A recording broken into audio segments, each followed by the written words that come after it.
When General Grievous was introduced in the original Clone Wars cartoon during the lead-up to the release of Episode 3, Revenge of the Sith, he was quickly established as a nearly invincible Jedi-killing machine, and in some ways he was something we really hadn't seen before. We had already seen Vader kill Obi-Wan and Maul kill Qui-Gon, but Jedi had been established as these almost all-powerful warriors, a perception both in and out of universe, given what Anakin says in Episode 1 about being unable to kill Jedi, ironic considering what he would go on to do when he grows up. There were a lot of Jedi casualties in the Battle of Geonosis, but that was against a massed army. It wasn't one opponent taking out multiple of them. So Grievous being introduced as dueling and beating multiple Jedi at once represented a kind of new threat to the Jedi, and one which, almost as much as the Battle of Geonosis in Attack of the Clones, showed just how dangerous the upcoming war would be for the defenders of peace and justice in the galaxy. Going forward, there would be more instances where shown of characters like Vader himself taking on entire rooms of Jedi, like the Order 66 survivors in the comics and during Order 66 itself. But while Grievous got toned down a bit for Episode 3 compared to the over-the-top action of the cartoon, a lot of people were very excited to see what would happen with this new enemy, who represented the more machine-than-man monstrosity that Anakin would become later himself. But beneath the metal mask, Grievous was a tragic figure who embodied a constant Star Wars theme that hurt people hurt people. The cyborg general we would come to know as Grievous was born as a member of the Kaleesh species named Kaiman Jai Shilal in the northern part of the Outer Rim on the planet Kaylee, close to the territory of the Intergalactic Banking Clan, and beleaguered by generations of war and oppression under one of their galactic neighbors, the insectoid Yamri, also known as the Huck, after the name of their home planet, a word which would also become a Kaleesh slur meaning soulless bug. Grievous's early life was characterized by martial training as a means to redirect his anger by his father, who trained him into a highly skilled sniper. At the age of only 8, Shilal had killed over 40 Huck, and by the age of 22, he had killed enough to be considered a Kaleesh demigod in war. At some point in his early life, despite friction with the Republic over their lack of protection for the Kaleesh against the Yamri, he and the Kaleesh cooperated with the Republic in the campaigns of the Bathavarian conflict against another local conquering species, ending with the Battle of Getica, nearly 40 years before the Clone Wars started. In fact, the Republic had manipulated the Kaleesh into thinking the Bathavarians would be a threat, even though they probably were not. Grievous's direct participation in the war is evidenced by his pet Rogwort in the Clone Wars, a species which were taken by the Kaleesh warlords on their way out of Getica. In a life already so shaped by war despite his young age, including the death of his father in battle, leading him to inheriting the Moo skull mask he wore, according to Star Wars Insider, Shilal became seen as barbaric, carrying a rage which would persist throughout his life. The one bright spot came during his partnership with his literal dream girl, Ronderu Lij Kumar, a female Kaleesh skilled with the traditional Lig swords. The pair were sometimes rumored to have been lost half-siblings and sometimes rumored to be lovers. But as she trained him in swordsmanship, a skill for which he would be famous later in life, and he trained her in marksmanship, her record in the pair's campaigns against the Huck also elevated her to a demigod status among their people.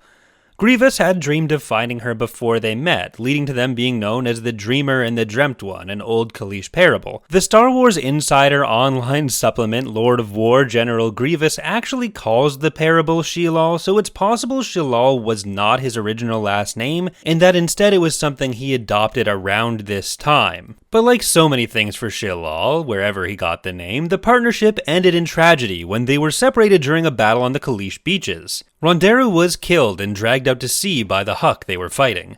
Shilal pleaded with the gods to return her, becoming even more wrapped up at his fury and despair, foregoing his given name and instead taking on the title of Grievous, before marrying 10 times and having 30 children in an attempt to cope, as well as liking this video and subscribing for more to bury his grief. The next chapter of his life saw Grievous becoming a savage warlord, bringing together a cadre of warriors known as the Avoshra, Kaleesh for elite. Their campaigns began to turn the tide of the long-standing Kaleesh suffering at the hands of the Huck, forcing the insectoid overlords off of Kaylee and pushing them back to their own homeworld. Despite the Republic failing to intervene in the oppression of the Kaleesh by the Yamri, when the aggressors found themselves on the back foot, they successfully petitioned the Jedi and the Republic for help. The Jedi forced the Kaleesh to return to their world, which was embroiled in a famine, offering no relief for the damage caused by the decades and generations of war with the invading Huk, and lighting yet another fire of hatred within Grievous for the Republic and especially Jedi, who had gone from simply ignoring his people's suffering to actively participating in it as they imposed sanctions and reparations on the Kaleesh for their invasion of Huk. With few options left open to him, Grievous took his first steps into being the leader of the droid armies we would eventually know him as. As I said towards the start, Kaleesh was in the neighborhood of the banking clan, and Grievous' skill brought him to the attention of banking clan chairman San Hill, who offered to help with his planet's debt in exchange for Grievous working as an enforcer, collecting debts and commanding the clan's private military when necessary. The banking clan refused to allow him to hire his Evozra to supplement their droid armies, instead moving forward with the production of the new IG-100 droids, which would serve as his bodyguards throughout the Clone Wars. He abandoned his position when he learned that the Kaleesh burial grounds on colony worlds which had been ceded to the Yamri at the Republic's insistence had been violated by the Yamri, with the Republic once again failing to sanction them for their actions. Grievous rushed back to his planet, drawing the ire of San Hill and planning to restart the war with the Huk. San Hill initially wanted to assassinate Grievous in response to his abdication of duty, but he knew this would be risky, and if he failed, he'd just have an angry Grievous coming after him. So with the cooperation of Count Dooku and Geonosian Archduke Poggle the Lesser, with whom he was working to establish the early version of the CIS, an alternate plan was explored. A bomb was placed in Grievous' shuttle, the Martyr, as he and the Evozra were leaving to attack the Huk, exploding and dropping him into the Genua Sea, the same sea where his partner Ronderu had been killed.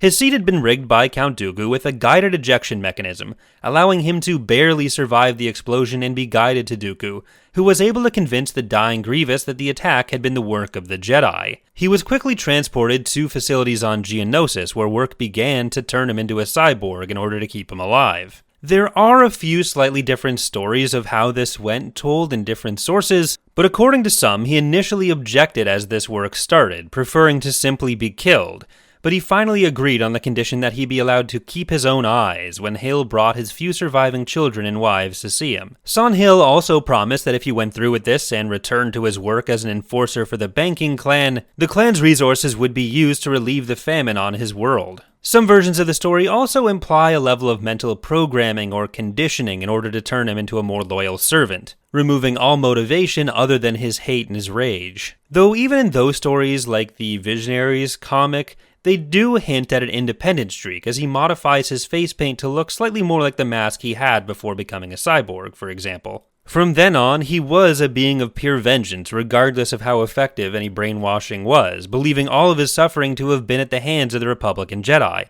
unaware just how much of it was caused by his new allies. For him, the Clone Wars were not an ideological war, they were a war of revenge. And this pain and lust for vengeance would feed into the atrocities he committed as leader of the CIS war effort, wiping out entire worlds as he progressed through campaigns like Operation Dirge's Lance, which I've covered in a prior animated campaign breakdown. That's going to do it for today, though. I hope you've enjoyed the tragic backstory of General Grievous, and personally, I think this would be a fantastic topic for a movie or series in the future. There's a lot of themes in this that I think modern Star Wars does really like to explore. And considering that most of this information is from source books or articles in 20-year-old magazines, being able to explore that in an actual narrative setting in a way that it never has been before could be quite interesting. Of course, this information is all from legends, so technically it could all be overwritten in the new continuity, but I do think there's a lot of interesting stuff there that could be done with the character. Thanks for watching though, let me know what you think in the comments, and I hope to see you next time.